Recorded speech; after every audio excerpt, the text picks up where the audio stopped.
Nasabat ng mga otoridad ang isang pulang paper bag na naglalaman ng hinihinalang iligal na droga sa loob ng isang bus sa Mobo Port, Mobo Masbate, bandang 1:00 ng hapon, nito lamang ika-21 ng Nobyembre, taong kasalukuyan.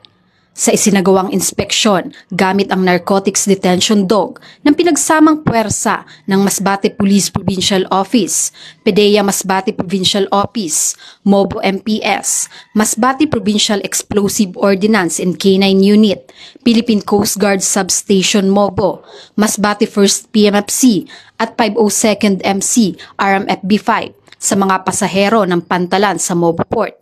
Nakapansin ang aso ng indikasyon ng hinihinalang kontrabando sa nasamig bag na naglalaman ng 14 na medium heat sealed transparent plastic sachet na may lamang white crystalline substance na hinihinalang iligal na droga.